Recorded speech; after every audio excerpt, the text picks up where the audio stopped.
Hi, we are Mr. and Mrs. Alexander, Miguel and Carla Alexander from St. Louis, Missouri.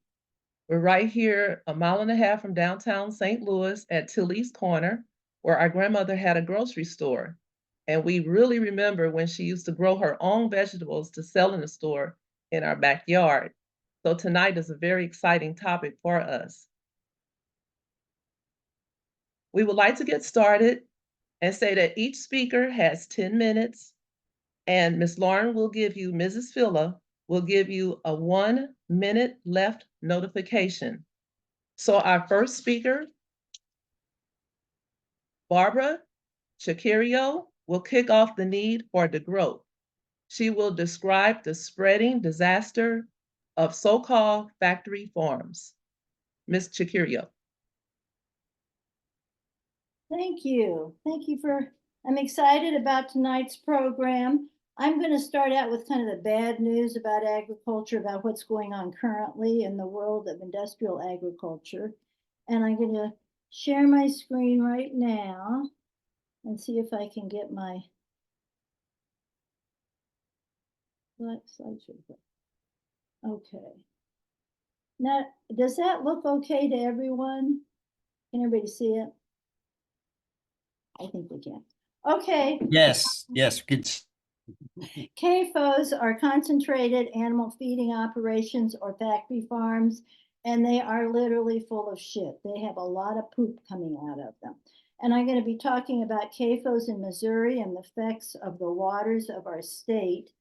And I want to say that there are many issues with CAFOs, including air pollution, animal cruelty, and the loss of family farms. But I'm going to be focusing on water this evening. And I also want to say in Missouri, the major CAFOs we have are hogs, and then we have a lot of poultry CAFOs also. And I'm going to be really focusing more on the swine or hogs. Let's see how I do here. See, it's not allowing me. Oh, I did do it. Yay. I'm not very technical, as you can see. Okay, current status of CAFOs or factory farms in Missouri. As it says here, presently we have over 500. The last time I looked, it was 514 permitted CAFOs holding about 3.5 million hogs. And the other thing that we have going on is we have smaller facilities, it's called AFOs, that have less than 1,000 hogs in them. They aren't permitted, so we have no idea how many of those are actually operating in Missouri. The number of hogs in Missouri has trended upward with about 3 million head in 2000, up to 3.5 million in 21, and it's continued to trend upward. But at the same time, since 1997, the number of hog farms in Missouri has decreased by half. The current state of hogs in Missouri is 81% of Missouri hogs are living and dying in factory farms. And another fact I want to throw in here is 85% of antibiotics used in the United States are used in animal agriculture, and this is contributing to antibiotic-resistant infections in humans. Missouri agriculture. Prior to World War II, Missouri had a very diverse agriculture. You know, we had corn, we had soybeans, but we grew a lot of other things too, vegetables. Since World War II, Missouri has transitioned into an industrial agricultural model, now producing monocultures of corn, soybeans, and cotton. Only about 12% of the GMO corn that is grown actually is grown for human consumption, while 44% of that goes back into animal feed, feeding the animals in the CAFOs, and the other 44% goes to ethanol. CAFOs play a significant role in industrial agriculture. And I think it's important to note here that the mantra of Monsanto, now Bayer, and a lot of the big ag companies is that they want to feed the world, and it's a lie. It simply isn't true. Going up. The amount of waste, and that's kind of what we're going to focus on tonight, that comes out of these CAFOs. Pig, poultry, and cattle waste generated in Missouri is approximately 7 million tons annually. And this is compared to 2.9 million tons generated annually by humans. And the important thing to remember is that this animal waste is not treated, unlike human waste that goes through a municipal treatment plant. This is just thrown back onto the animal waste is untreated and it's just put back onto the fields as agriculture. Because there is so much waste that comes out of these CAFOs, there's far more manure than the fields can absorb, and so it runs off into our streams. Chris Jones wrote a book called Swine Democracy about Iowa. Iowa has 4,000 CAFOs. We have 514. We don't want to go there, but it's been devastating to the ecology and to the waters of their states of Iowa. And he believes managing the waste from animals is their waste, Iowa's most challenging environmental problem. And it's turning into ours too. Let's see. So this runoff into streams is called, it leaches into streams, and this is called non-point source pollution. And the EPA has designated what they call impaired waters from E. coli, bacteria, nitrogen, and phosphorus here in Missouri. Half of the watersheds in Missouri have more untreated CAFO waste generated than waste generated by humans living in the same area. So let me go this way. So this is a graphic which I really like because it's very visual, and I borrowed this from a watershed slideshow that Coalition for the Environment put together. But you can see down here at the bottom of the people with their 2.9 million tons and the huge mountain of waste, 7 million tons, that comes out of the CAFOs. Water issues. The Missouri River is the 7th most polluted waterway in the United States, in large part due to animal agriculture. So Missouri currently has 350 impaired lakes, and the EPA is the one that designates our lakes, streams, or waters of the state as impaired. So we have 350 impaired lakes and streams, with nutrient waste, poop, being the significant factor. But this is, keep in mind, of the 250,000 stream miles in our state, less than 5% of those are actually monitored or tested. And of the monitored stream miles, about half are impaired with E. coli and the nutrients, the phosphorus and the nitrogen, that's nutrient waste. Many believe that the identified impaired streams are just the tip of the iceberg and that the number of impaired streams in Missouri is greatly underreported. Algae blooms and dead zones. As the nitrogen, phosphorus, and E. coli from land-applied manure leaches into our state's water resources, it creates the need for expensive efforts to clean municipal water supplies. Algae bloom, a result of too much nutrient waste, sickens animals and humans, causing the closures of rivers and lake areas that are used for recreation.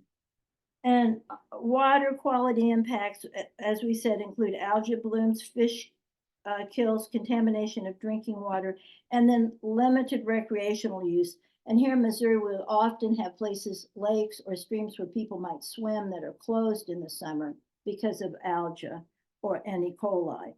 Recreational use is significant in Missouri because of our beautiful natural springs and streams that draws a thriving tourist industry. Nutrient waste, the nitrogen and phosphorus, triggers foul algae blooms as it makes its way down the Mississippi River into the Gulf of Mexico, contributing to the dead zone in the Gulf. And that's Missouri's contribution. We add to the dead zone in the Gulf. Okay, what can be done about animal agriculture? Well, first of all, reducing meat consumption is really important. From 1929 to 1975, U.S. per capita meat consumption just for beef increased from 50 to 120 pounds per year. Total meat. Okay, total meat consumption now stands at 264 pounds per year per person.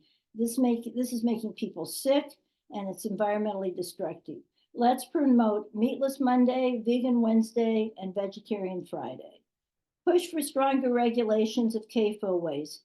Good news, Greens and others worked hard last year to get waste tracking into the new CAFO permit. This is a big win and step towards regulation of CAFO waste. Tracking new CAFOs requesting permits alert citizens in the area. It is more likely to stop a CAFO before it is up and running than to close an existing facility. Join the call for a moratorium on new CAFOs. Cori Bush, Bernie Sanders, and other senators have already done this. And degrow CAFOs, my dream. Phase out CAFOs. Move towards a plant-based diet. This would rid our streams and rivers of nutrient pollution, decrease transportation. Wrap up that sentence. Okay, I'm almost done. Keep in mind, pork from Missouri is being shipped to China. It would free us of meat processing plants, another big problem, and would promote good health. So keep the vision of what we want in agriculture as a beacon, a path to follow. And I think what we're going to be hearing from our other presenters will lead us along that path. Thank you.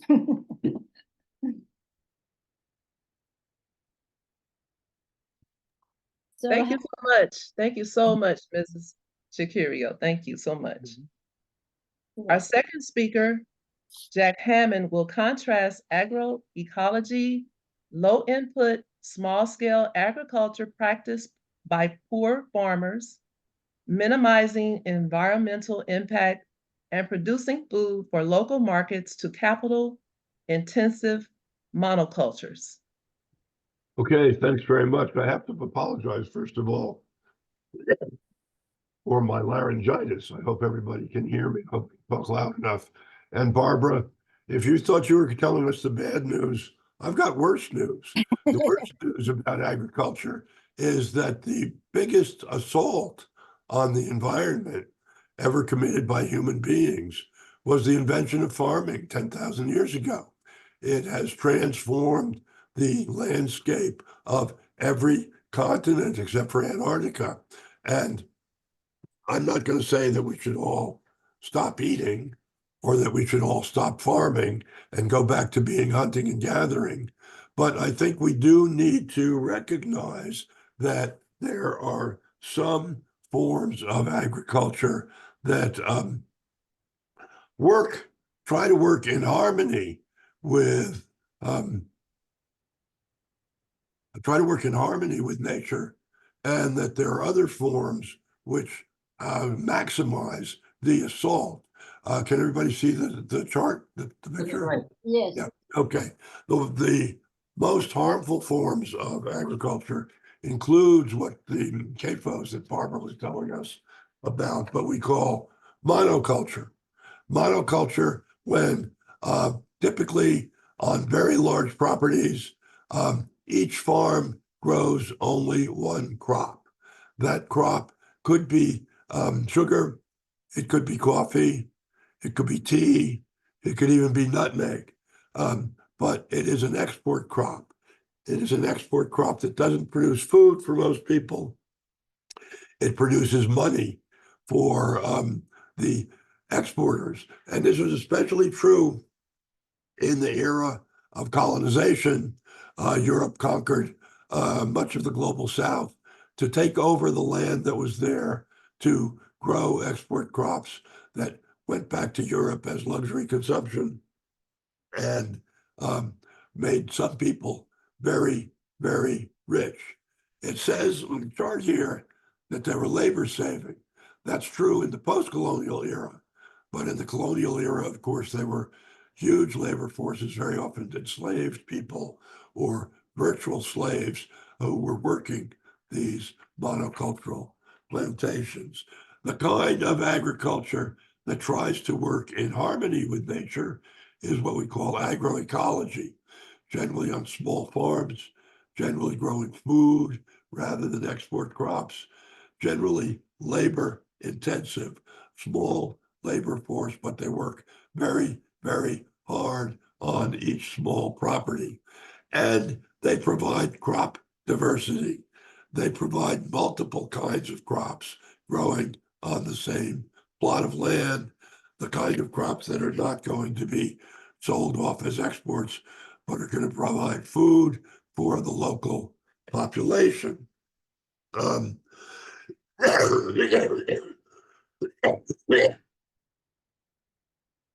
Now, what is wrong with monoculture and what is better with agroecology should be fairly obvious.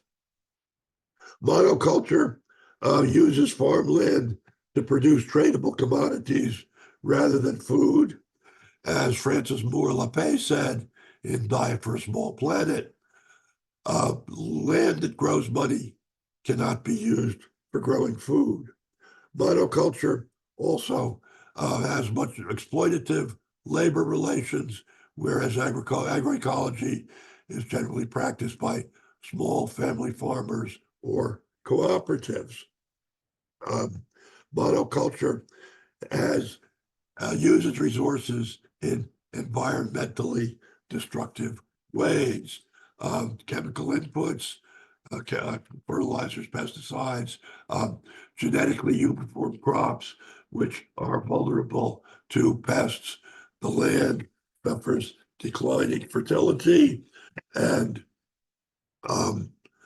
the overall effect on the environment is bad, both on the soil of the farm itself and in the runoff on the rivers, the water table, and so forth. Whereas agroecology generally picks locally adopted varieties of crops, there is nutrient cycling. The multiple crops mean that when the residue of each crop is left on the plot of land, it provides different kinds of nutrients that are complementary to each other. Organic inputs, organic fertilizer, organic natural pesticides. Natural pesticides means that certain kinds of crops are poison to some pests. And so if you have those next to the crop that the pest is trying to reach, it will keep it away. It will control the pests naturally. So it should be obvious why agroecology is resonant with degrowth. It uses natural products. It uses natural inputs. It uses less transportation because it uses less transportation because it relates to local markets and to the food that people in the locality need. It is often produced in cooperatives. The small property means that each farmer, each farm family are their own bosses. They work for themselves and not for the owner of some large plantation. They are, in a word, producing use values rather than exchange values. And they depend upon traditional peasant agriculture, traditional practices, but also on science. However, the kind of science that doesn't require them to buy expensive inputs from Monsanto and the other seed and fertilizer companies. And there is a conviviality because agroecology, in addition to being a farming practice, is a political movement. People are engaged in it. They are anti-capitalist, and they are working to promote small property, small, healthy agriculture within their societies. So they are very close to the ideas of degrowth that we have, most of us who live in urban areas. One big question is, can it be productive enough to produce enough food for the whole population? Don't the plantations, the monocultures do better? No, they don't. the monocultures typically produce luxury crops. They produce industrial crops like biofuels or rubber. They produce feed for animals, which when we eat the animals, they're going to increase the pollution of the land. And if you take away all the land devoted to monoculture that is not producing food, it's clear that the agroecological farms are capable of producing more if they are given adequate encouragement. There is one dilemma of agroecology, however, for those of us who believe in degrowth, and I'm going to close with this. The dilemma is that small farmers work very, very hard. They get up before dawn, they work until sundown, and their work rhythm is not affected, but is not put assigned to them by some boss or by some economic rationality. It's built into the process because of the seasons. So when we win degrowth and we're all working our 20-hour weeks, are we going to insist that the agroecological farmers continue to work their tails off to produce food for us? I don't have the answer to that. I'll leave you to decide. Thank you. Thank you very much, Mr. Hammond. Our third speaker is Sandy Allanen. She worked as a dietitian for over 30 years, and she backs locally grown produce because it supports family farms, produces a smaller carbon footprint, and provides better nutrition. Ms. Allanen. Thank you for allowing me to speak today. So I'm just going to speak about why family farms are good for the environment. First of all, the most obvious one is that it reduces the carbon footprint by having them be grown locally. And I was reading an interesting article probably about 20 years ago, and it mentioned how some of these fruits and vegetables that come from other countries, think about blueberries from Peru or Chile, how they may be taking lands away from those countries that would grow other crops that are indigenous to their part of the world, just so they can grow luxury crops for the Americans in our part of the universe. Another reason is farmers grow crops that are more sustainable by using more responsible farming techniques, such as irrigation and the type of pesticides or lack of pesticides. They're almost like the stewards of the land. They use crops that are suitable for growth in whatever part of the country they may be farming in, which is a win-win. Locally grown crops usually contain more nutrients because of the shorter travel time. You think about the vegetables that are picked out in California.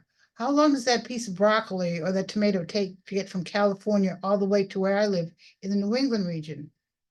2 days, 3 days, 4 days? And once they're at the local grocery store, how long are they stored for? Another day? Another day?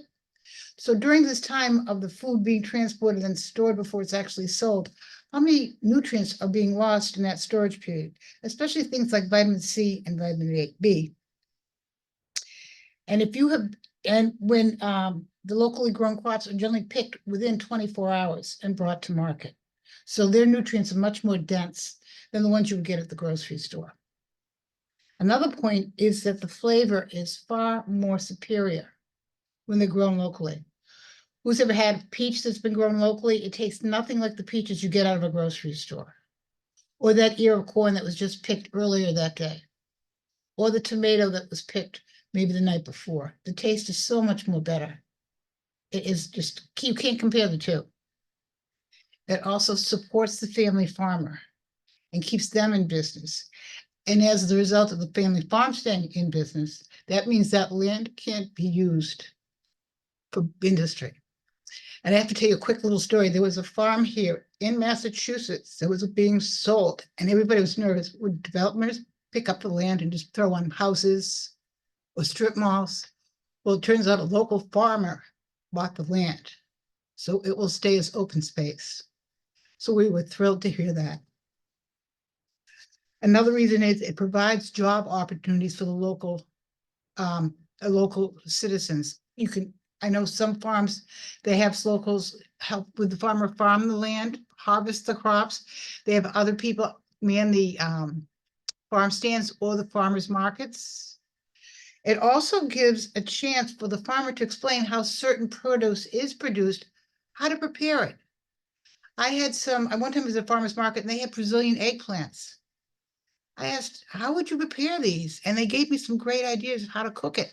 It's also a wonderful idea for a chef or a dietitian to work with a farmer and maybe do cooking demos, considering whatever the Board of Health rules are about cooking. But it's a great way to, demos about how to prepare the food that is healthy and that is nutrient dense.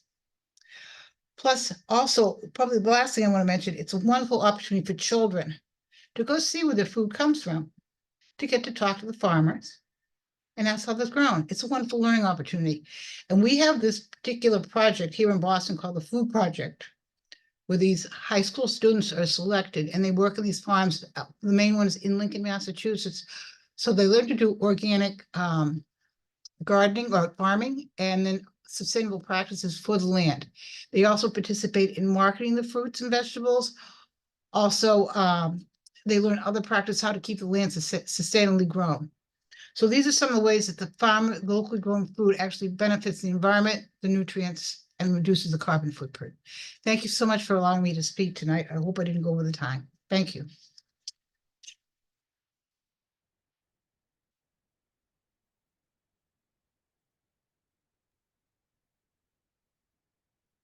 All right, thank you, Ms. Alanon.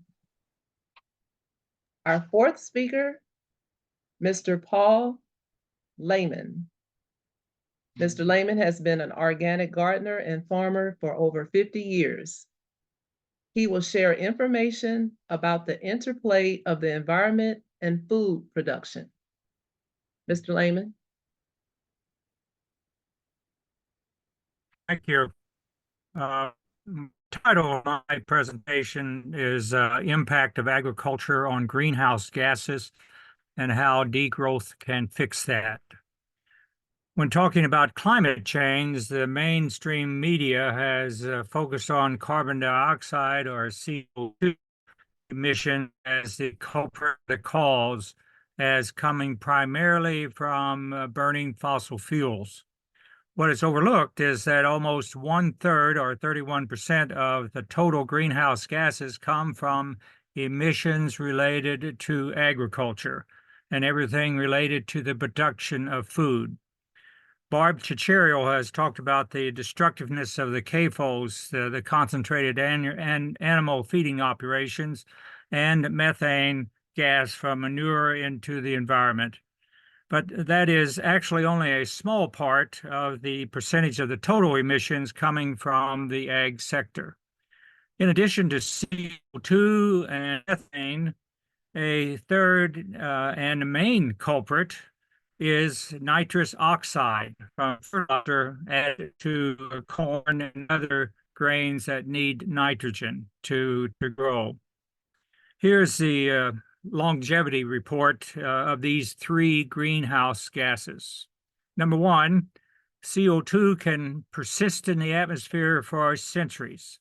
Though plants and oceans can absorb CO2 and pull it out of the atmosphere, the problem is that existing plants and the oceans can absorb only so much of the gases, and that's where we are now, saturated with excess gases to the historic balance. The second gas is methane. It has only a 12-year lifespan before it is completely dissipated. But methane creates a 20 or 28 or 32 times the warming of CO2, depending on the configuration used in the articles that I've read. So for a relatively short period of time, methane gas can be devastating to the warming effect in the atmosphere. CAFOs have been around for many 20, maybe 30 years at the intensity of today. Excess methane production is accelerating the climate catastrophe in the same time period. Note that methane from cattle and other animals, including humans, have been produced for thousands and millions of years. But what has happened in the last century is that there are too many animals and too many people, too much destruction of forests, and too much concrete and asphalt and destruction of farmland, so that the historic normal balancing act in nature is out of whack. And of course, you know that. And the third major hazardous gas emitted in agriculture is nitrous oxide. Let me read a couple of paragraphs from an article in the Inside Climate News publication entitled, "What is nitrous oxide and why is it a climate threat?" by Sabrina Shankman. Nitrous oxide is 300 times more potent than carbon dioxide, and it also depletes the ozone layer, which allows ultraviolet rays to come in and heat up, warm up the earth below. The largest source of nitrous oxide is agriculture, particularly fertilized soil and animal waste, as Barb alluded to. Like other greenhouse gases, nitrous oxide absorbs radiation and traps heat in the atmosphere, where it can live for an average of 114 years, according to the EPA. That puts it in a sort of middle ground of super pollutants, but still a dangerous contributor to climate change. Compared with carbon dioxide, which can live in the atmosphere for hundreds of years, nitrous oxide is around a relatively short time, but it stays in the atmosphere longer than other short-lived climate pollutants like black carbon, which exists in the atmosphere for days, or methane, which is around for 12 years. In the United States, about 75% of all nitrous oxide emissions from human activity are attributed to agriculture. Nitrous oxide is derived from nitrogen that is subjected to an intensive energy source, that is natural gas or coal or biogas gas, in order to break the tight bonds within the nitrogen molecule. Nitrogen has a tight atomic structure that must be chemically broken down in the soil by bacteria naturally and converted to ammonia before the plant can absorb it. The industry can't wait for nature, and through intensive energy input breaks the nitrogen molecule apart and produces anhydrous ammonia, which is readily available to the plants to absorb and helps create growth. If you drive through the country in late spring and early summer, you may see these large capsule-shaped white tanks on wagon frames holding pressurized anhydrous ammonia, just waiting to be put into the ground. But before the nitrogen fertilizer even gets to the farm, a tremendous amount of greenhouse gases, CO2, methane, and nitrous oxide have been emitted by the burned gas or coal or biogas to produce the nitrogen fertilizer byproduct. And then at the farm, the anhydrous is hosed into the furrows in the ground made by the planter. Half is trapped in the soil for plant use, and half escapes into the atmosphere in an oxidized conversion form. 300 times of the equivalent of CO2 to heat up the atmosphere, lasting 114 years. This surge in use of artificial fertilizers and unnatural animal raising methods must be addressed yesterday. I've railed against chemical agriculture practices and confined animal farming for almost 50 years, and only in the last few years have I seen cracks in the culture of environmental and health destruction. The alternative is organic farming, Organic farming rules do not allow for the use of chemical fertilizers or artificial herbicides and pesticides.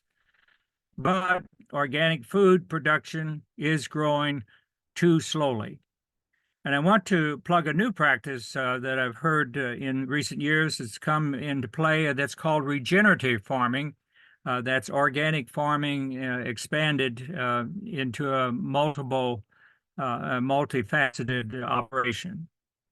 Since we're focused on local food production and local markets, I want to say that that movement is badly tainted because of the culture of industrial and chemical agriculture, because there are no rules about how food is to be raised in these local markets. It is better for me to buy certified organic food from California than to buy GMO sweet corn grown locally with chemical sprays, fertilizers, herbicides, and pesticides applied. In environmental costs terms of food production, someone calculated that it costs less for transportation added to organic food production far away than it costs the environment to produce food locally by chemical means.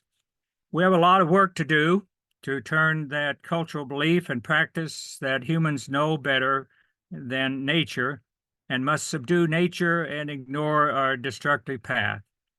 Somehow we must reprogram people to embrace sustainable living patterns.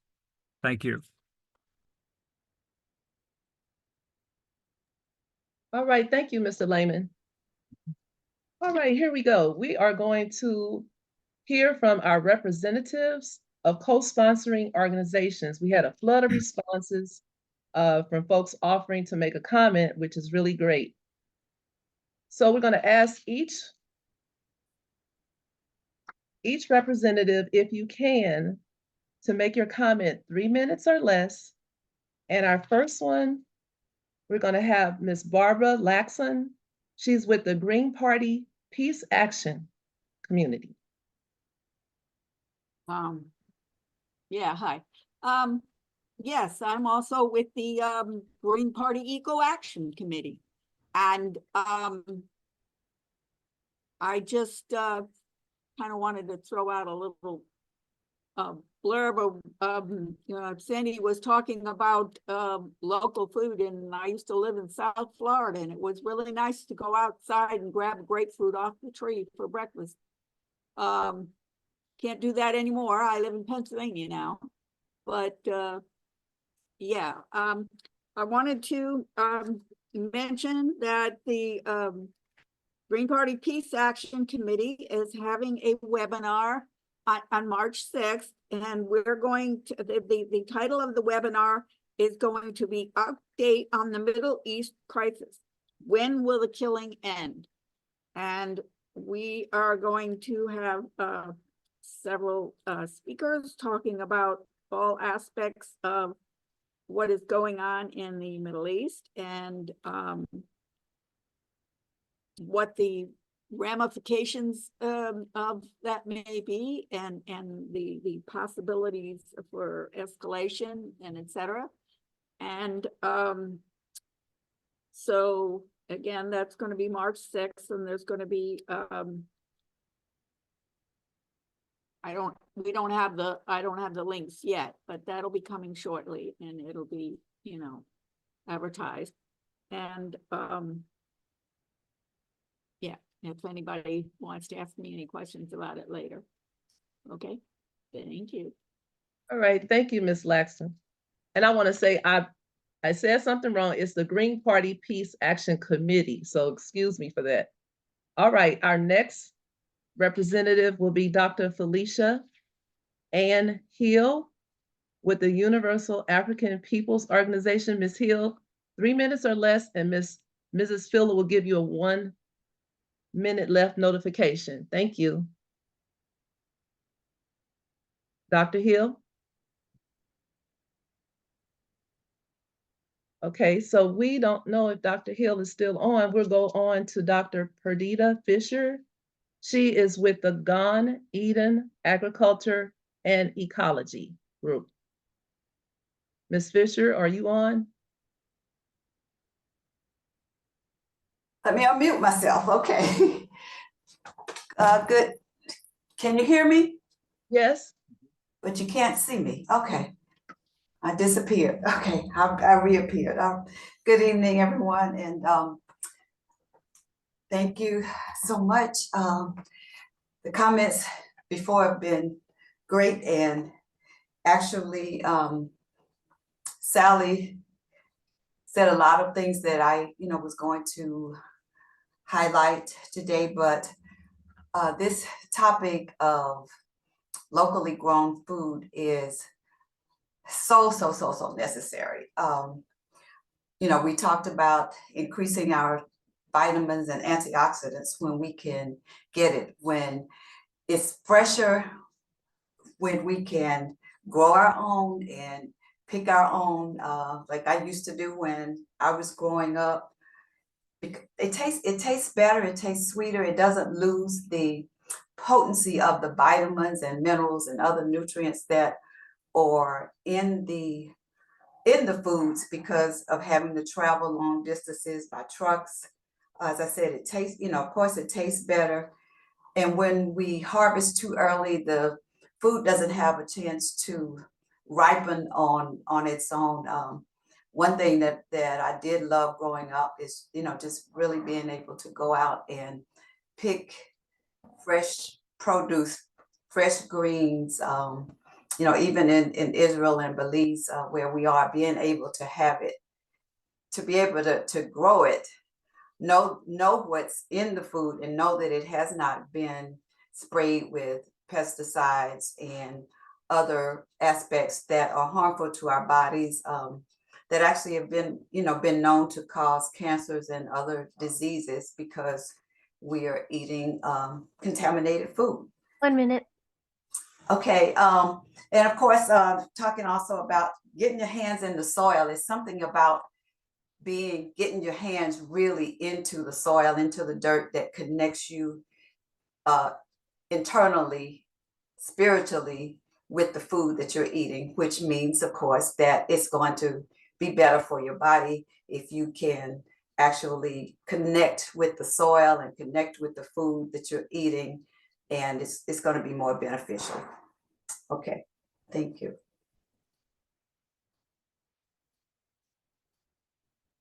All right, thank you. Thank you, Dr. Fisher. All right, our next representative is Phi Global LLC, Mr. Mitch Pearson. Good evening. I was asked to say something about the way Black farmers have lost land over the last 150 years. I am a fourth generation farmer. My roots are in Oklahoma and Arkansas. And I started looking around at what could actually cause that. We are familiar, I believe, with the class action lawsuit the Black farmers had against the USDA, Pickford versus Glickman, racial discrimination issues. But I want to dig a little bit further into this. We're looking at about 150 years. So that goes back about 1870 until now.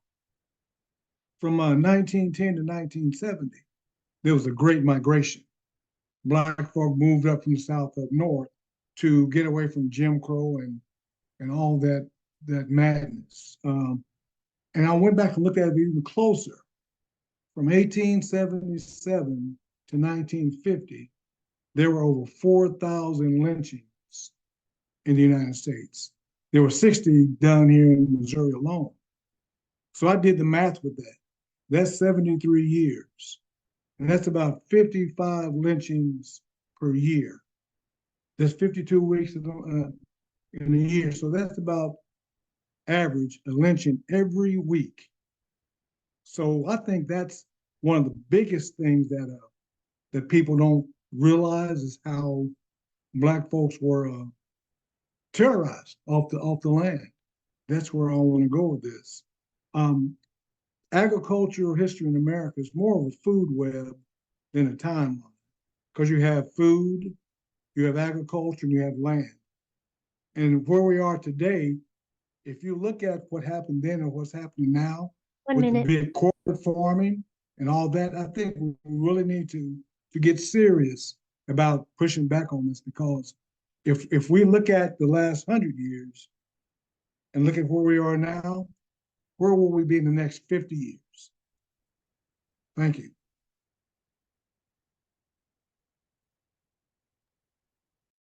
Thank you very much, Mr. Pearson. All right. Uhuru Solidarity Movement, Mr. Jesse Neville is the next representative. Thank you. Thank you so much to Miguel and Carla Alexander, and to the Green Party for hosting this important webinar. And as was mentioned, my name is Jesse Neville. I'm the national chair of Uhuru Solidarity Movement. Uhuru means freedom in Swahili, and Uhuru Solidarity Movement is the organization under the leadership of the African People's Socialist Party, led by Chairman Omali Yeshitela, that organizes in the white community to build solidarity with the African liberation movement, the struggle of African people in the US and around the world for self-determination, national liberation, and reparations. And I want to thank the Green Party of St. Louis for continuing to support the campaign of the Uhuru movement, the Hands Off Uhuru campaign, to push back against vicious attacks by the US government and the FBI on the leadership of the African People's Socialist Party, Chairman Omali Yeshitela, and the Uhuru movement as a whole. As I think many of you are aware, the Uhuru 3, which includes Chairman Omali, Chairwoman Penny Hess, and myself, are facing trial later this year on bogus charges of being, quote unquote, Russian agents for fighting for reparations and liberation for African people and the struggle against colonialism. And the Green Party has been a consistent supporter of the struggle for anti-colonial free speech and the right of African people to use the First Amendment right to freedom of speech to organize and advocate for their liberation. So we want to thank you for that, and just also thank you for endorsing the upcoming national convention of the Uhuru Solidarity Movement, which is happening March 9th and 10th right here in St. Louis. We hope to see everybody on this call there. It's going to be held in Aquaba Hall, which is at 4101 West Florissant, and you can find more information and registration info at nomoregenocide.eventbee.com. That's eventbee.com, or go to uhurusolidarity.org. Thank you so much, and hope to see everybody on March 9th and 10th at No More Genocide in Our Name. Uhuru. All right, Mr. Neville, thank you very much. And up next, again, 7th Generation Initiative, Mike Nickerson, Mr. Mike Nickerson. Well, thank you very much. I have two stories to enlighten sort of the local agricultural movement. The first is about a fellow named Jean-Baptiste von Helmont. He was a scientist as science reemerged from the Middle Ages in the 1600s. He was working in what's now the Netherlands, and he did an experiment where he took a branch from a willow tree that weighed 5 pounds. And he took a whole bunch of soil, dried it bone dry, and put exactly 200 pounds in a big pot. And he pushed the branch down into the soil, packed the soil down, covered it over with perforated metal so the air could circulate, but dust wouldn't settle on the soil, and watered it with rainwater or distilled water. The branch put down roots, it grew up into a bush, and at the end of 5 years, he took the plant and separated it from the soil and weighed it, and found that it had grown to 169 pounds. And then he dried the soil bone dry again and weighed it, and found that it had lost less than 2 ounces. So there was 164 pounds of growth from less than 2 ounces of soil. And the rest was carbon from the air, oxygen and hydrogen from air and water. Most of life is a gas. And I mean that in two ways. In the context of the experiment, most of the physical substance that we are composed of is stuff that floats freely in the atmosphere almost everywhere on Earth. This is not scarce material, this is abundant material. The other side of the pun, life as a gas, is that we're faced with some very serious problems, and the most potent thing that you can do to deal with that is to enjoy yourself. if you get your satisfaction from relating, from learning, from appreciating sport, music, dance, all the things we do with life don't require exploitation of the natural world. So if we concentrate on life rather than stuff, we can help solve that problem in one way. More fun, less stuff. The other story is something I learned from Buckminster Fuller, where he demonstrated pattern integrity with a knot that could slide down the string, and the matter that it's made of changes completely. And that's similar to our own bodies. The physical substance is changing all the time. Most of it changes every year. In 7 years, there's practically not a trace of any of the substance we were composed of earlier. So we're spirits enmeshed in the stuff of the earth.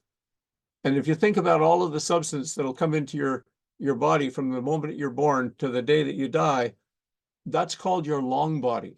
It's all you. And most of it's in the environment. So we're totally integrated with the natural system. Every life form draws on the same material substance to build their forms. And one of the things we need to do in the local agriculture movements is join the ends of the rope. Take the human waste, the garden waste, the kitchen waste, everything, compost it down, feed it to the soil, and the life process continues.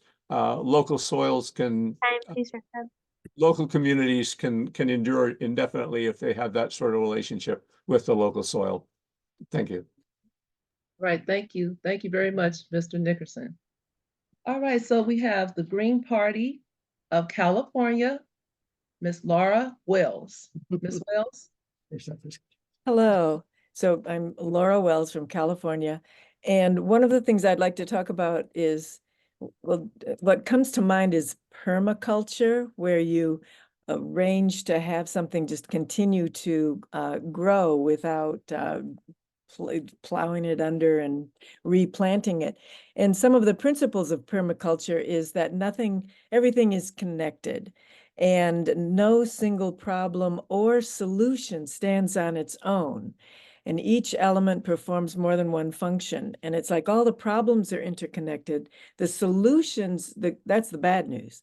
The good news is all the solutions are interconnected. And so that when you solve one area, it benefits a whole lot of other areas. But one specific thing I wanted to talk about are the trade agreements, like the NAFTA, and what that did to the Mexican ejidos, where they had farms that were cooperatively owned. People could, subsistence farming, they could grow up, play, fall in love, have children, families, enjoy life. And NAFTA wiped that out, wiped out the ejidos, and we're eating broccoli from where they used to be able to grow their food. That kind of thing was mentioned earlier. And the subsidies that corn from places like Iowa get made it so that the farmers in Mexico would go to their local farmers markets and could not compete with corn from Iowa. Now, if you can't subsist, what do? You emigrate. And it's not like there's going, yay, I want to go to the United States, I want to go to California or wherever. They wanted to stay home and would like to stay home.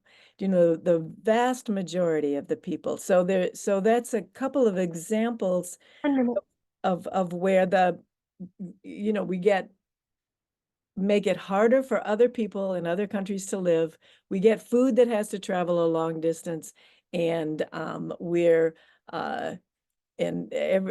have reduced lives. So grow local. Grow local, yes, right. Ms. Wells, thank you very much. So we would like at this time for a speaker to make a comment. You have 3 minutes. If you'd like to make a comment from any of the responses you've just heard.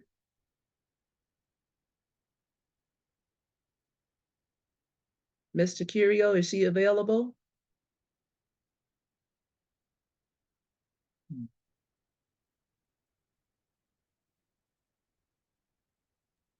Okay. Barb, you're muted.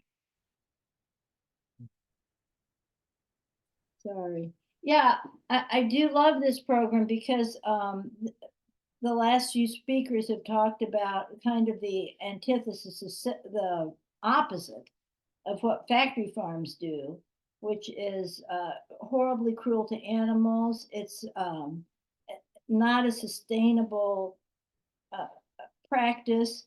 And instead, yeah, we need to really make friends with the earth and go back to growing our own food. And so it's stark contrast, but I think it's good to hear the other side. I think we all know what we need to do. It's just how are we going to get there? Thank you so much. So interesting name, Digger Daniel Romano. So we know you dig to go into the earth when you're growing foods. He's with the Green Party of St. Louis. Hi, yeah, I'm Digger. And so the Green Party of St. Louis, we helped form the St. Louis No Spray Coalition. This is an ad hoc group of different environmental organizations, and we're working for a ban on pesticides. That includes herbicides and insecticides in city-owned land and parks and public spaces. And you might say, well, what's that got to do with agriculture and industrial agriculture? Well, the problem is, as we all know, is that industrial agriculture is so tied in to the pesticide industry. And for too long, too many people have believed the industry propaganda that pesticides are safe. You may see your neighbor out spraying Roundup without any protective gear on, even though it states clearly on the label to cover your skin. And so we are joined with 140 other municipalities and cities in this country that have passed these types of bans. The idea is to open up this question of, are pesticides safe? And increasing scientific evidence shows they're not.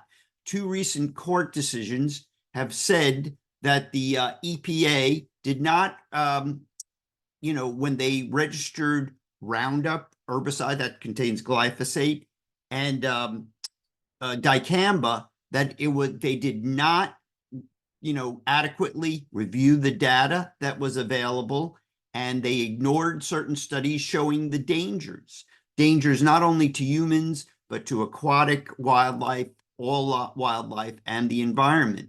And so we are opening up this big question about are pesticides safe by going right to where they live, parks and public spaces.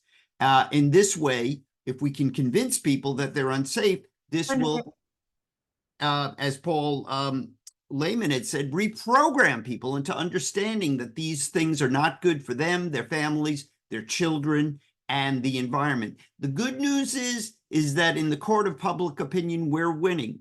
As I said, 140 other cities have now moved to ban these pesticides in their parks and public spaces.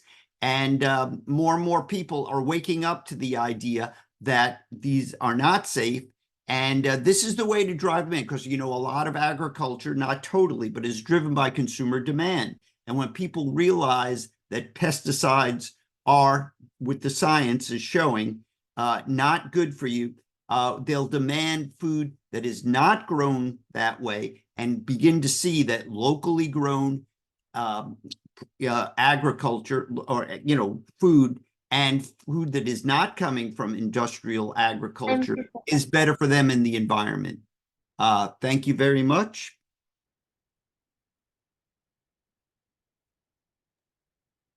Okay, thank you, Mr. Romano.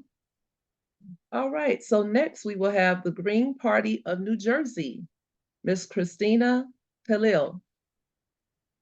Hi, so I'm just gonna keep it very short. I loved everything everyone said, and it kind of intertwines. Well, not kind of, it does intertwine with my policies. So my plan for eating healthier food is creating a federal job guarantee with a livable wage and benefits, and we'll be able to grow healthier food with no chemicals or preservatives in both local, urban, and rural areas. So within the urban cities, we would be tearing down, creating the infrastructure of abandoned buildings, and we would be building up universal greenhouses where we can continually throughout the year develop healthier fruits and vegetables. The jobs will also be investing within the communities and across the country. It helps with laborers, drivers to make sure that the elderly and those who are disabled are getting access to healthier foods so people don't have to worry about their parents or their loved ones. We're also going to be investing in communities, farmers, and experienced agricultures as teachers. The community members would be the ones taking care of the farms, the local farms, and they'll learn how to replant, take care of the soil. And then the benefits of that would be healthier access to food across, the entire country, livable wage, community unity, lesser health problems, combats obesity, treating people with dignity and respect. So instead of, because I live in more of an urban setting, there's like Popeyes and stuff like that all over the place. So instead of Popeyes, we would have local farms, and this will also combat inflation and bring the prices of food down. No one gets left behind. The elderly and disabled population will be taken care of. New job markets developed and better infrastructure within the country, and a giant step to reducing poverty and making sure no one is ever hungry would be ending people starving, and then also removing chemicals from the water across the country and lead like PFAS and stuff like that. That would be a 10-year plan. And it would also make in the communities everywhere, no one's left behind. We would be able to give clean water to everybody. And for homeowners, it would be a grant federally. Again, this is going to create more job markets and infrastructure within the country. So that way people are uplifted within the communities. You don't have to worry about being pregnant or sick or anything, or getting contaminated water and drinking that. So that's me. All right, thank you so much, Ms. Khalil. All right, we're moving on with the Green Party Banking and Monetary Reform Committee, Mr. Kevin McCormick. Well, thank you. Can people hear me? I really I hope everyone can hear me. If not, put a Q&A. My microphone didn't work like 3 or 4 days ago, so I was worried about that. But the Banking and Monetary Reform Committee looks at how can we reform the monetary system. And in the Green Party platform, if you look on the Green Party GPUS under the platform site, you'll find our platform there that we are really focused on here. And under part 4, part N, called Monetary Reform, Greening the Dollar, what we are asking for is to end the Federal Reserve and create a monetary authority, and then money would be issued by the government instead of by the banking cartel. And then this would be distributed through the society and circulate and all that. And so it would be a much more fair and democratic monetary system. Many of the things that people have talked about, and I share all of the concerns and think that, the ideas we've heard are great, but what is lacking is a resource, of the support that's needed. And what you're up against, or what we are all up against with corporate farming and CAFOs and monopoly practices and commodity agriculture and chemicals everywhere, is that the banking system, the banking cartel, which is the Federal Reserve banks, the JP Morgan Chase and Bank of America, these giant banks, and the smaller banks around that are also able to issue money. They create money by creating loans. And by doing this process, they can control all of these economic areas. And it's very important that they control agriculture and control land, because it's partly about money and economics, but it's also really about political power and controlling resources and limiting competition, limiting alternatives, and making things very difficult for people who are organic farmers, who are small farmers. And the small farmers have been the victim of a campaign against them that's gone on through the whole history of the Federal Reserve. So their allies, their assets, their agenda, their program is funded because they can create the money to pay people to go out and carry out these activities, to sell pesticides, to promote all that. Whereas our side that wants healthy food and small farms and cooperative agriculture, regenerative agriculture, we do not have anyone providing us with subsidies and money, and we don't have allies and things like that. And so I just want to point out, it's just extremely important to pay attention to the money system. And to the Green Party is the only political party that really addresses this issue. So I think it's very important to support that and to recognize that as long as you have the Federal Reserve, that is a private, okay, thank you, that is a private, privately owned, privately controlled system that issues money and basically controls the monetary system, we're just at a tremendous disadvantage because all of these things are to generate profits for Wall Street and for the banks. The banking cartel stands behind all these big corporations. Anyway, so if we would just focus on monetary reform as part of your issue, part of your agenda, you know, it's a tool that we need. And so I just want to put the pitch in for it and say greensformonetaryreform.org is our website. Greens for Monetary Reform, all run together, .org. Okay, thank you. Thank you, Mr. McCormick. All right, Massachusetts Green Rainbow Party, Frank Jeffers, Mr. Frank Jeffers. Okay, Mr. Jeffers. There he is. Yes. Hi. Hello, Mr. Jeffers. You on mute. Okay. My main function is researching stuff and trying to dig up some knowledge about what is possible in the different fields of agriculture and alternative energy and global warming and that kind of thing. Now, we have a problem. There's been a great suppression of knowledge of that kind of thing here in the United States. And to the point, hardly anybody's in the field.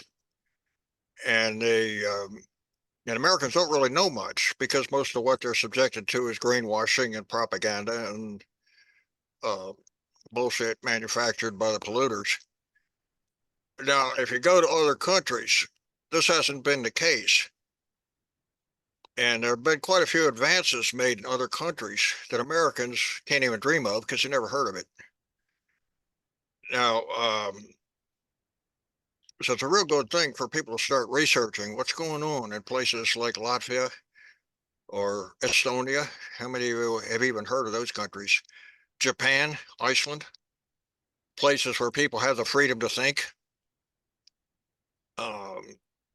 In the United States, things haven't happened. All these fields of study to do something about these problems have been suppressed to the point there's nowhere to start.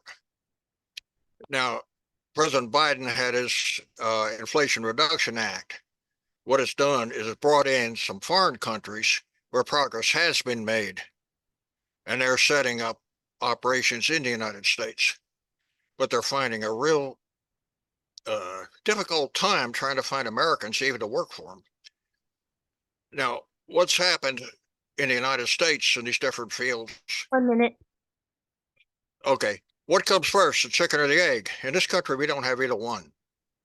It's been extirpated to that point. So the best thing for you to do is open your mind and try to get in touch with what's going on in the rest of the world. And you might find out how backward we are here and how we've been made backward by some pretty bad influences. Okay, I specialize in biochar. But I don't have enough time to talk about that now. That's a story for another day, I guess. Breeding corn, daikons, pickling daikons, ridiculously easy to grow. That's from Korea and Japan.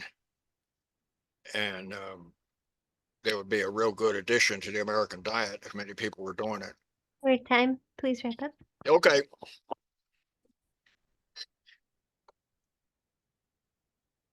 Thank you, Mr. Jeffers. Okay, so next we will have Eco Action, Miss Rachel Ra'aten. Mm. Can you hear me? Okay. So what I wanted to do with my comment is I wanted to try to make the conversation personal. I'm going to bring this to you. Okay. Now you might already be a gardener. And if you've already been gardening, there's a possibility that you could expand your production to start providing produce for your community. Okay. And I have couple pathways for you so that you can have confidence in starting that journey. Okay. So I have a book here, The Urban Farmer. This book is a very practical, step-by-step path to starting farming in very small plots. If you're already gardening on your own property, you could ask one or two of your neighbors to allow you to expand into their plots. And by using fast-growing plants, you could develop several crops each year on the same plot. And you could make your little area, even if you have a quarter of an acre or a third of an acre to grow food on, you can grow a lot if you use some really smart strategies. Okay. Another book I want to recommend is called Worms Eat My Garbage. And the reason I want to recommend Worms Eat My Garbage is because this is a really fast way 1 minute. to turn trash, like food waste, into compost that will be usable and that will save you money over time. The third book I want to recommend is this book called You Can Farm. This guy's a successful permaculturist, and he talks about little ways that you can make your tiny farm successful by using different streams of income and turning certain things into other things. And it looks like a huge book, but it's super readable. Okay. And it is a motivational text. And this encouraged me and gave me the confidence to start my own little urban farm right here in a suburb of Minneapolis.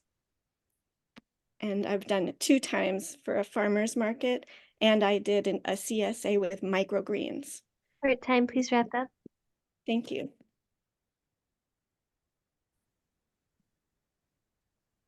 Okay, thank you so much, Ms. Ra'aten.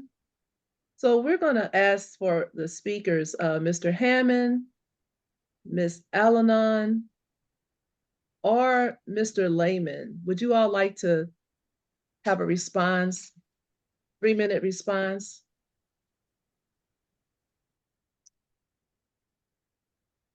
Mr. Hammond, Ms. Alanon, or Mr. Lehman? Anyone? Paul Lehman. I just wanted to make a comment that that the Farm Service Agency in my county, they have programs for small farmers, and there are different programs for people to join in and receive grants and help to start farming activities. So I wonder if there's any FSA farm service agencies in the cities, or if people in the towns would consider contacting the farm service agency nearest them and to see what kind of assistance they can get in doing their projects. That's all. Okay, thank you so much. Thank you so much. All righty. So Ms. Doyle, I see your hand up, but we got to get through this, if you don't mind. And we'll come back to you. Thank you so much. All right, so next, Degrowth US, Lindsay Barbiera. Yeah, thank you so much. So hello, everybody. Hope you can hear me. So I'm from Degrowth US. And just to say, we're a small collective that advocates for degrowth across the United States. And our mission is building, encouraging and inclusive relationship forms of economy that empower the oppressed and support plurality and serve a just, ecological, and harmonious world. So really excited. Mostly I just wanted to say this is an amazing topic. Thank you so much to all the speakers and the organizers and moderators. Basically, I just would love to have a coffee with all of you. These topics were so interesting, so really appreciate it.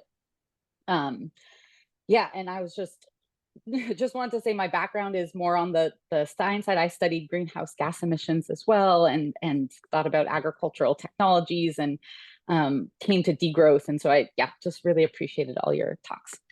I wanted to just highlight Jack Hammond. I really appreciated the framing of agroecology and sort of challenging the commodity and market dominated food systems, especially the quote, land that grows money can't grow food.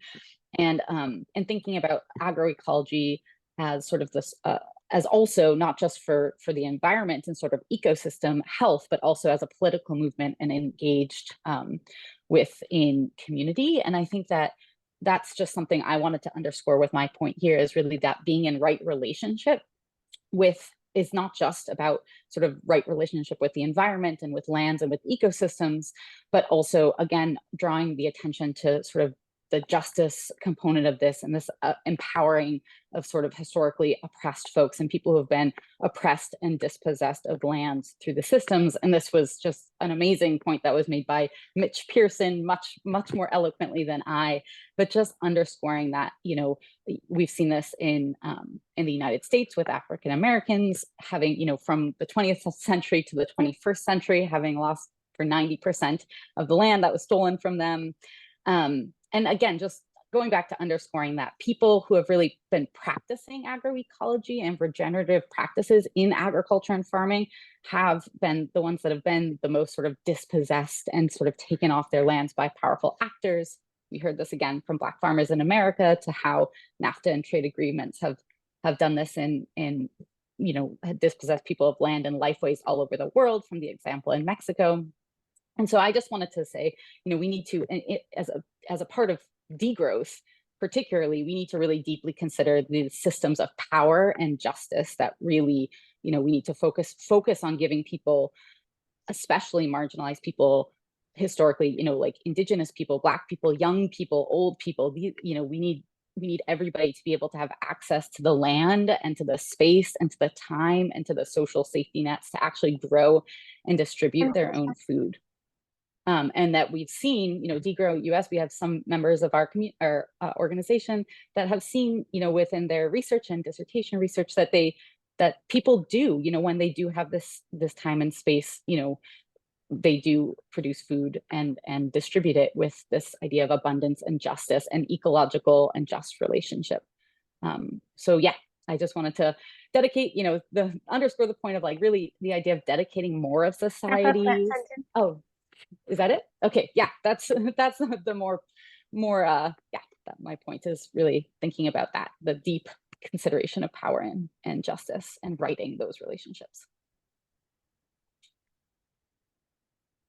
Okay, thank you, Ms. Barbiera. All right, here we go. Attacking the system, Mr. Keith Preston. Hello. I have a few comments.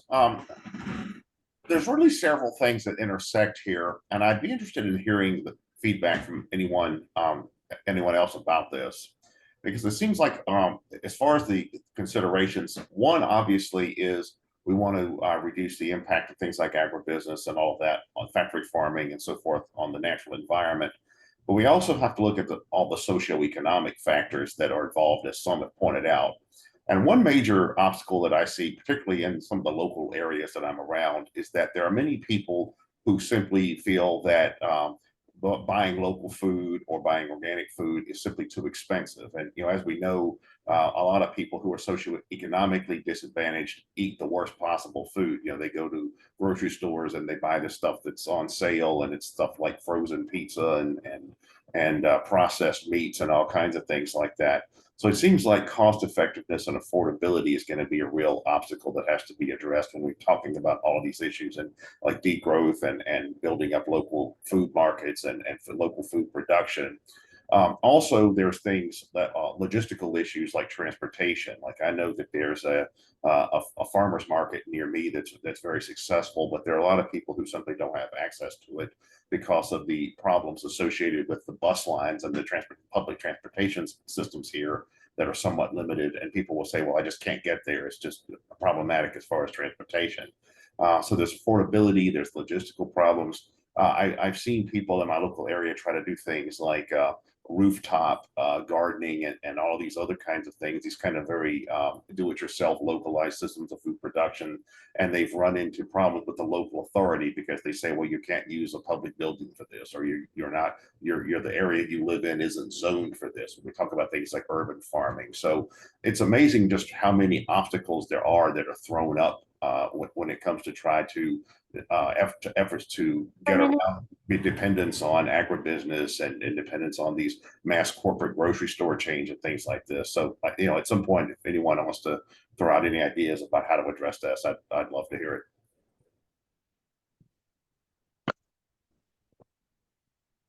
Okay, thank you so much. Thank you so much. So that was Mr. Keith Preston.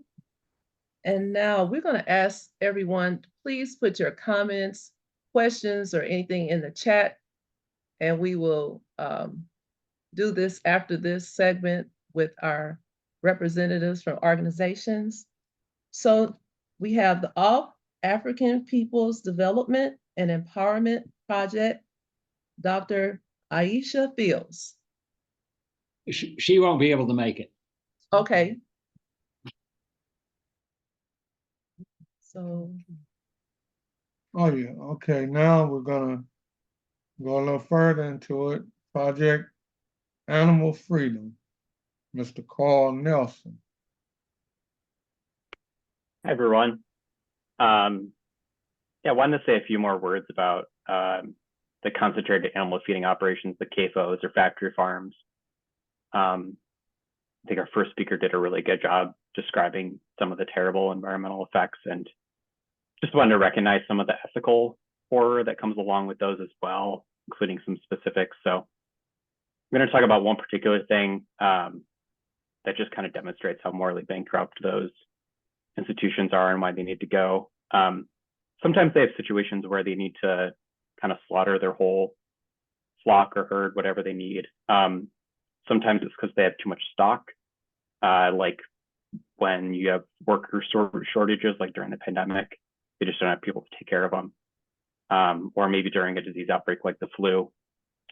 So instead of taking them to the slaughterhouse like you normally would with animals, they resort to one of the most inhumane methods I could think of. They literally just turn off the ventilation in the barns and just let them like bake and suffocate until they like hopefully pass away. And they do that because it's cheaper. For them, animals are just commodities, right? And I think a lot of the speakers have talked about that too, how a lot of the problem here is that we're treating our earth, other animals, each other like commodities versus beings. Some other kind of sad facts that just kind of demonstrate how much we commodify these animals. Meat chickens usually live just 6 weeks before we slaughter them. Normally they live 15 years. Pregnant pigs, you may have heard of gestation crates. This is where they spend a lot of their time while being pregnant, kept in like a little thing the size of an airplane seat. So if you can imagine trying to live your life in a airplane seat, it's not super, super nice. So again, it's because we need to treat these animals like beings. 1 minute. Thank you. It's not simply enough to treat them more humanely. We need to really treat them like they are free sentient creatures that have thoughts and feelings very similar to those of the dogs and the cats that a lot of us hold dear. And if you support that, please consider supporting us, Project Animal Freedom, or other local animal liberation activists, wherever you may be. Thank you. All right, thank you, Mr. Nelson. So at this time, we're going to ask if any of our speakers, we have Ms. Alanon and Mr. Hammond, would you all like to make a response from the comments that you've heard so far? Ms. Alanon or Mr. Hammond? Well, I'd just like to say that I appreciate all the speakers and the information that they brought to us, and the differences that I was talking about between agroecological farming and capitalist monoculture are around today. Everybody except me who spoke today was talking about the United States. We find the differences elsewhere as well. And we didn't talk about, none of us, including me, didn't really talk about the capitalist element, but obviously the power of the growers, the power of the people with the CAFOs, with the 5,000 hog farms, and with the ability to control the market for corn because they own the grain elevators.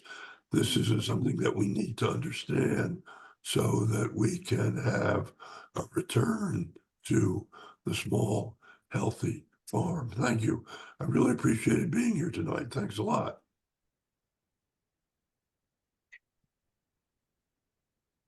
All right, thank you so much. So last but not least, we will have, wait. All right, the Green Social Thought, Mr. Don Fitz. Before you, this is Paul Lehman. Before you go to that, Maureen Doyle had her hand up. Are you going to take care of her? We absolutely are after Mr. Fitz. Thank you. Oh, okay, very good. Thank you. Hi, okay. I want to remind everyone that the focus of this webinar is degrowth, or improving the quality of life with less production. Growth requires transportation of food. Degrowth means spending a lot less energy on transportation. Growth requires expanding meat production, and degrowth allows reducing meat production. Growth requires transporting animals for food, and degrowth again means reducing transportation. Growth requires increased medical care for people who eat more meat, and degrowth means less treatment of diseases associated with animal exploitation. Growth requires more contamination of the earth, air, and water. Degrowth means less poisoning of the earth, people, and other species. Growth demands a car for every adult on earth. Degrowth calls for walkable, bicyclable communities. Since profits are made by creating scarcity, growth requires hunger and starvation. Since hunger is reduced by self-sufficiency, degrowth means less starvation.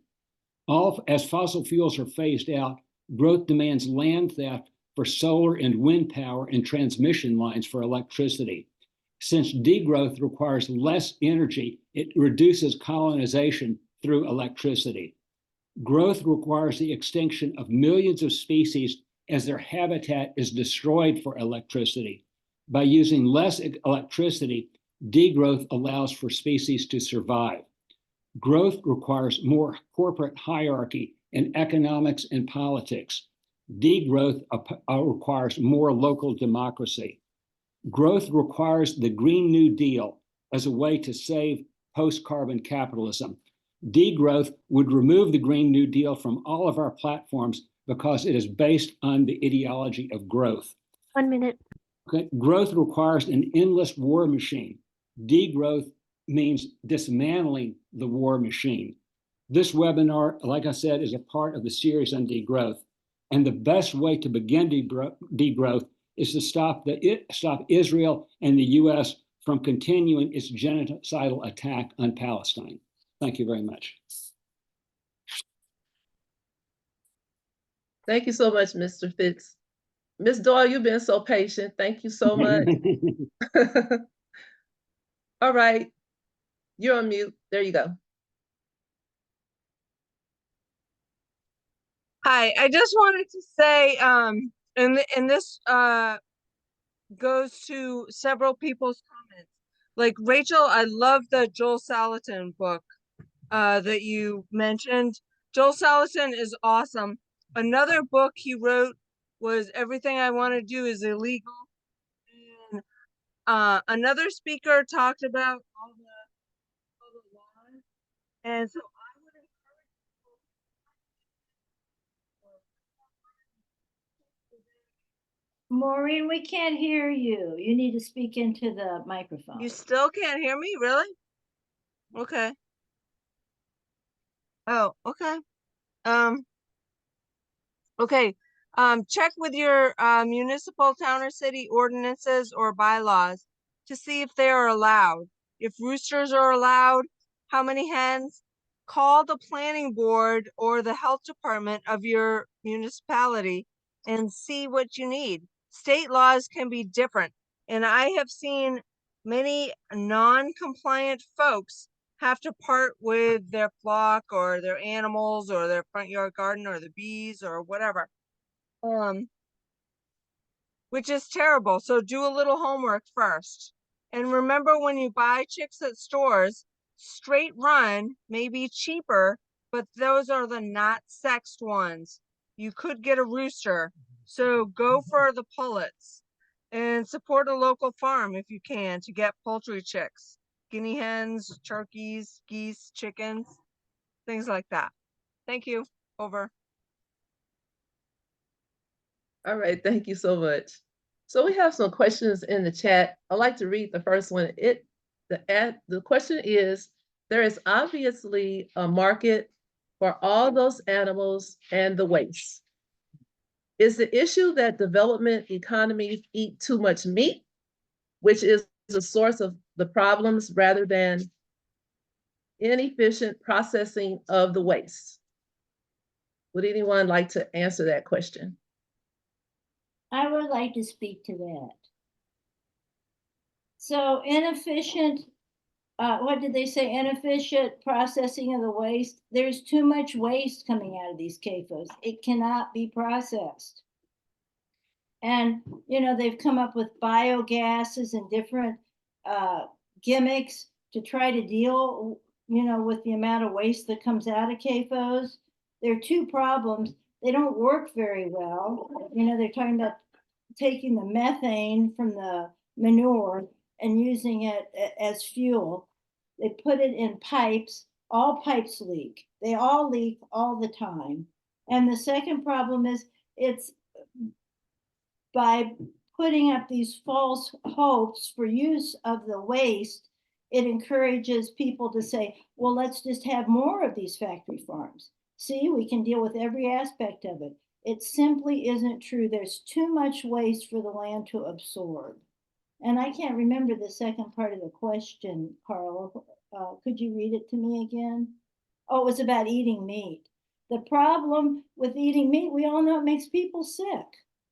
And I have to say, one of my issues with CAFOs that we didn't even get to talk about, and Carl Nelson kind of touched on it, or he in his 3 minutes.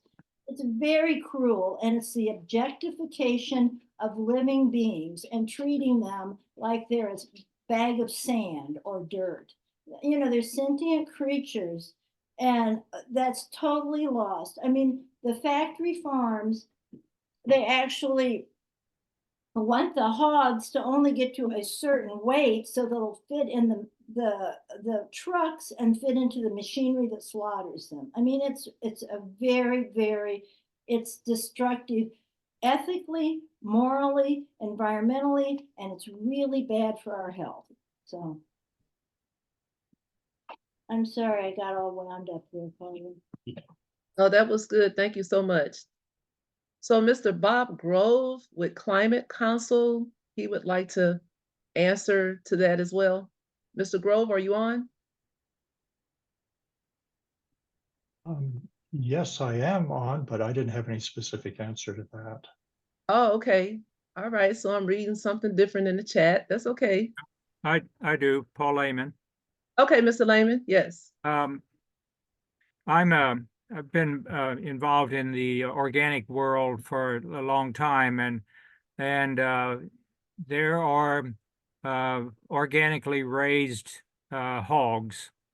They are on small farms, and so the answer to the CAFO problem is to destroy, abandon them, and phase them out, and return to a small farm operation that is organically sustained. Part of the problem with meat that we eat is that it's been contaminated by chemicals, and that's the part of the problem, more so than the fact of the meat itself. So so these are some things to keep in mind, that if you do eat meat, make sure it's organically raised.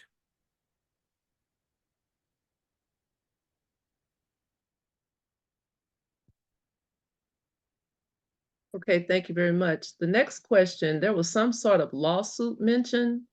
It was something versus Glickman. Would anyone like to respond to that? It says, what's the name of that lawsuit, please? Something versus Glickman. I believe Mr. Pearson brought that up. Is Mr. Pearson still on? Okay. We'll ask Mr. Pearson. We'll send that question to him. Thank you so much. So someone asked, where is the answer? Nope, don't know what that is. Okay, so we have a comment. Thanks so much, Mr. Nelson, for the reflections about animal ethics. One good project, I think, is New York Mayor Eric Adams' efforts to transition the city to a more plant-based food system. And she did provide a link in the chat. Another comment, we have an agroecology would have an agroeconomy with money issued publicly as an asset for common needs instead of privately issued as debt for private profit. And one more, I'll read one more comment. Okay, this is from Kenrick Chin. Sorry, my camera isn't working. Otherwise, I would have liked to present my comments. All great presentations here today, but these are all only a part of the big puzzle that would not be able to save humanity.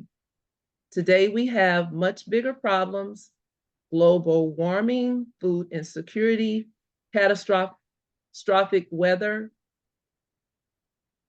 economic collapse, World War III already started. What we need to understand is that the elite ruling class wants an ever-increasing pie.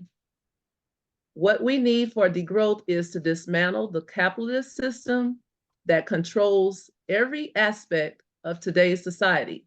I agree with Kevin McCormick. We have to dismantle the Federal Reserve and stop the genocide in the Middle East. UK, Canada, and US are all implicit in continuing the genocide of the Palestinians in Gaza. So I see a hand up, Ms. Laxon.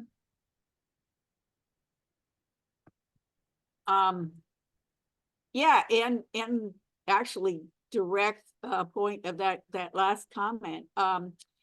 I move to amend, if those of you that are not aware, is a group that is trying to overturn Citizens United and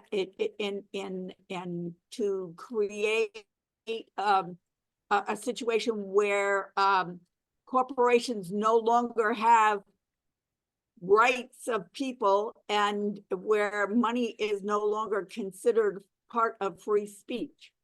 And so I would recommend people go to the Move to Amend the site and sign on to the pledge to amend and learn more about that. And it's moveToAmend.org. Okay, thank you so much. Is Miss Barbieri still on?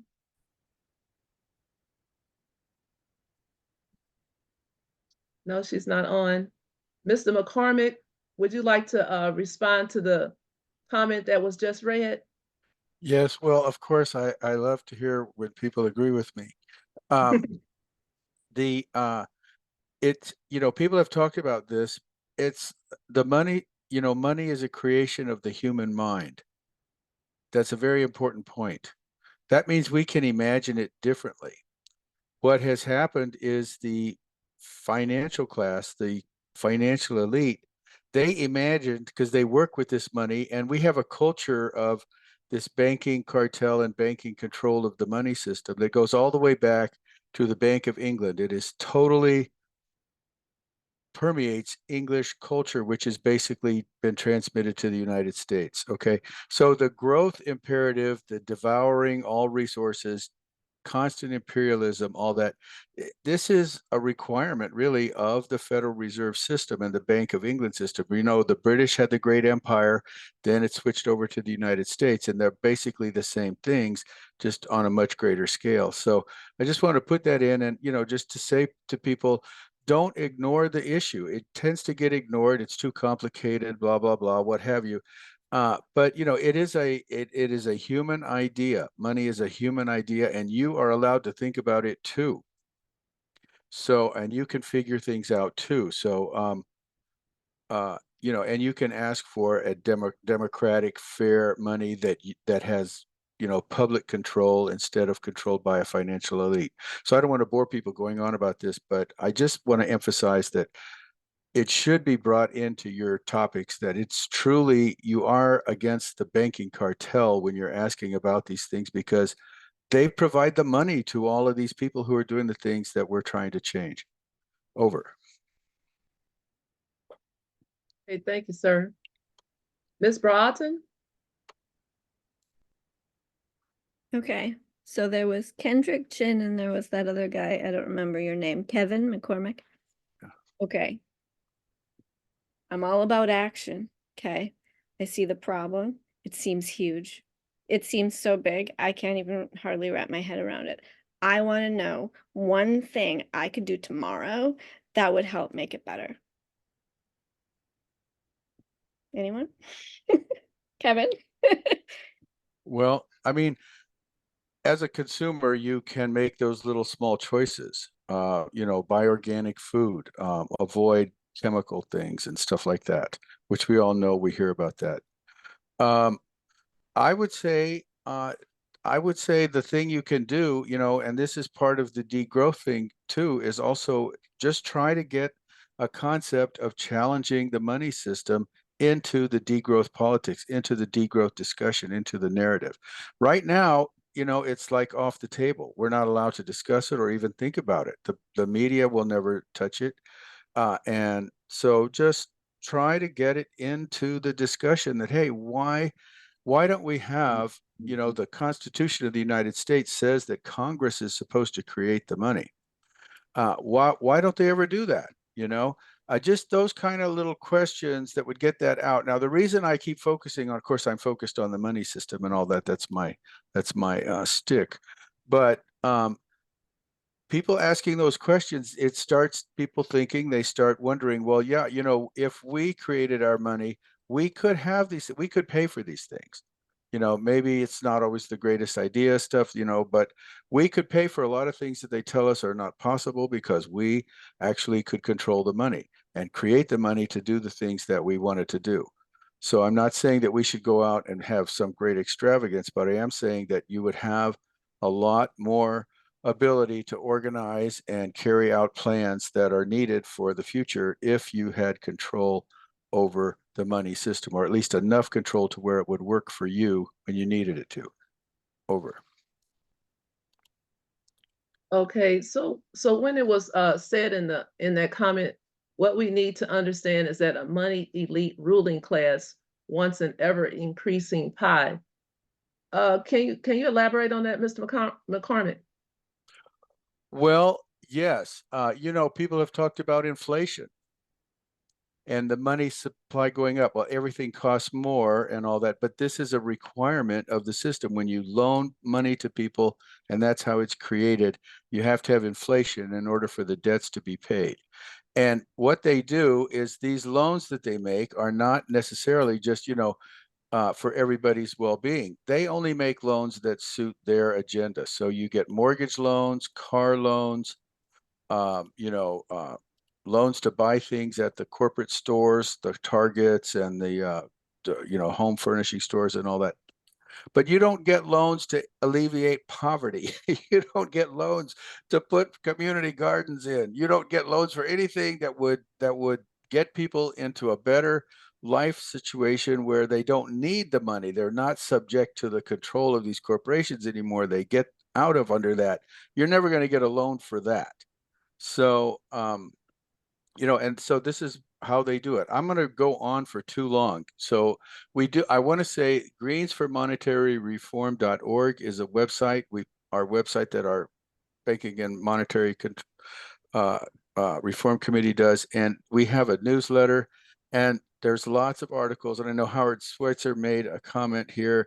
He wrote a great article about the caring economy. Let me see if I can see what that article is about. I had it up in front of me. Yes. Oh, and the May Day for Money, which is a thing that's going to happen in Chicago in May 17th. But he wrote about the maternal gift economy, which is a whole different mindset from what we have in capitalism. So these are the kind of things we should just talk about. This is not a subject where there are quick, easy answers, but it is a very important subject that should be brought up and mentioned. It should be just part of the discussion, not necessarily the main thrust, because obviously we don't want money. We want healthy food. We want a quality life, you know, but I'll just stop talking. I think I go on too much. Thank you. Thank you so much. So Ms. Shakirio and Mr. Fitz, you all have your hand up? Yeah, and then Paul had his hand up too. Okay. Okay. Yeah, Kevin, you forgot to mention when you said that there's that the monetary discussion is out of the mainstream, you forgot to mention a discussion which is happening. And it's the Black and Green Wednesday webinar in April, the first Wednesday in April. We will be talking about that. And I assume that you might be one of the spokespeople. And we ought to, everybody who's interested in this should tune in, you'll get an email from me about this recording, and you're on the mailing list, so tune in for that. And there's also a question about, well, what can we do right now today? And I want to mention that, you know, it is a matter of food, it is a matter of growing better food, but there's a real disconnect between the degrowth movement and the anti-war movement, and those who challenge the military-industrial complex. Because if you read books about degrowth, what you find is they almost never say anything about degrowing the military machine, which is the #1 area of the economy that we need to degrow right now. And then if you look at the anti-war movement, what you find is almost no discussion of degrowth. Well, how are you going to stop wars if you're going to have a Boeing and every other major company continuously producing for the war machine? What we need to do is have a transitional economy for guaranteeing people good jobs, full jobs, but not in producing weapons. And in not producing weapons, I mean people who work in a fast food restaurant like McDonald's right next to a Boeing factory, because they're part of the anti-war machine. They're part of the war machine because they would lose their jobs if we decreased war production. And in St. Louis, virtually everybody has a friend, a neighbor, or a relative who works at Boeing or who works at Monsanto. I mean, Boeing is a war on people, and Monsanto is a war on the environment. And they're both part of the war machine. And so if you want to do something right now, and you can't put it in a garden where you are, or you can't put it in a garden until a couple of more months, go out and join the struggle against the occupation of Palestine.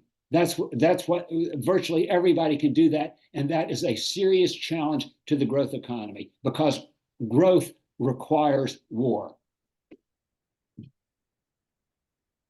All right, Mr. Fitz. Mr. Lehman? Yes, one thing that I've just got in the middle of, I'm concerned about the big banks and my credit card with Citibank, which promotes fossil fuel production and the military industrial complex and so forth. And so I've done a little research and to respond to Rachel's request for something to do right now.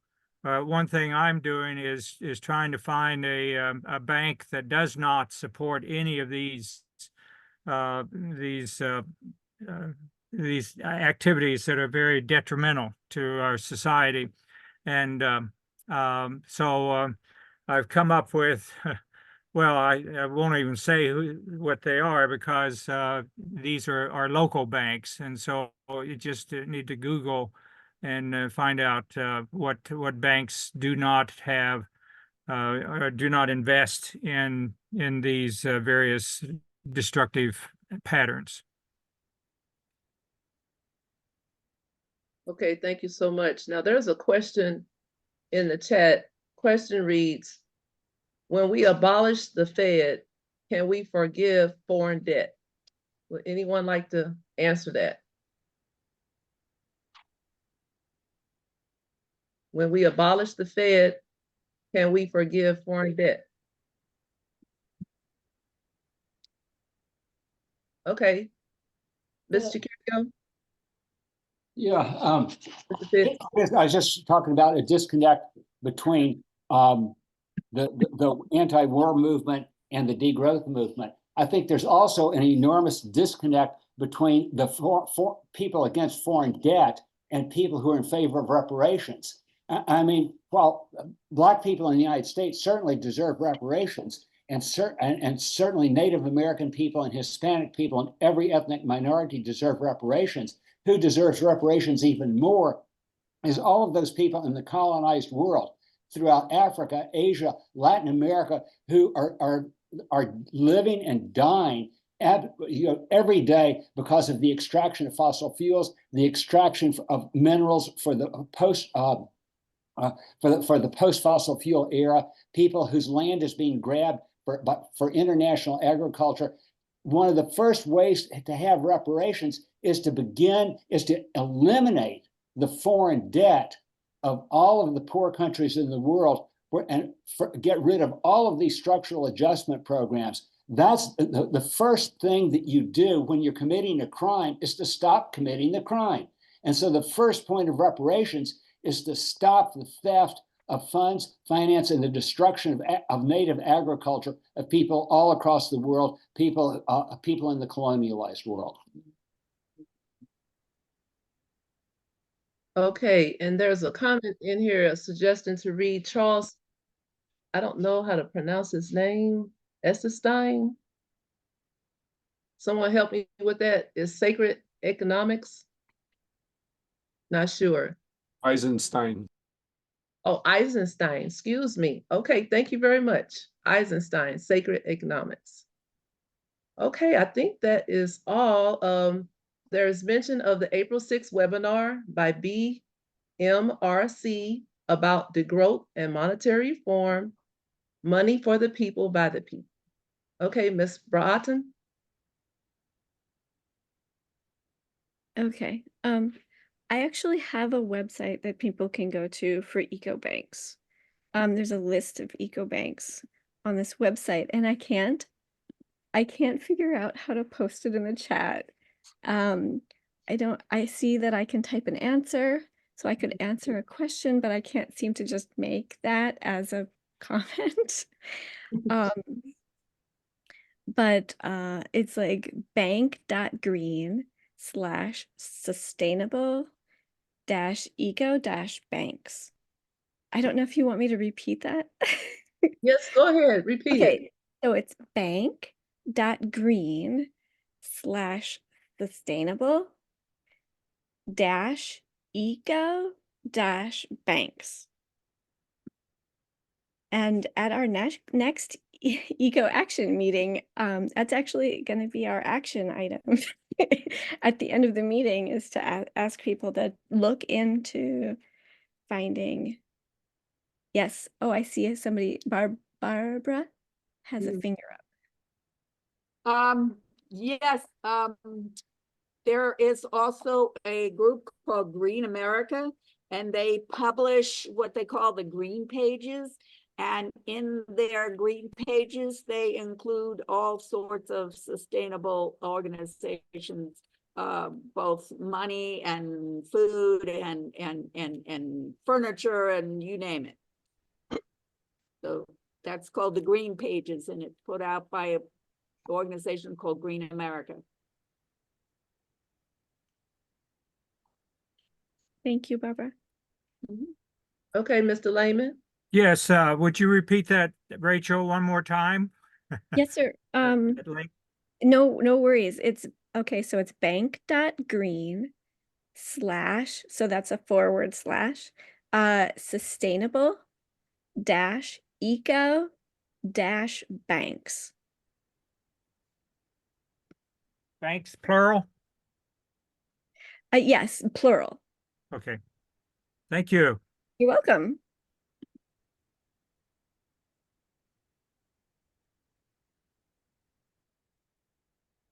Okay, can everybody hear me? So Charles Eisenstein, has anyone read any of his books? I did. Well, I read a portion of Sacred Economics. I didn't get through the whole thing, but What it's do an interesting concept. Yeah, what do you think about so far? I mean, from what you Sure. read, what do you think about? So basically, the idea is to rethink the way that we think about money. Instead of thinking of it as something to acquire, it's something sacred that we use to uplift our community and one another. And so, well, and to, you can use money in a way that makes us all have better lives if you think about it in thoughtful ways and use it in thoughtful ways. Okay. Basically. Well, thank you. Yeah. Thank you so much. It's so nice to meet everybody today. This is very enlightening. This webinar will definitely be used as a resource in our community.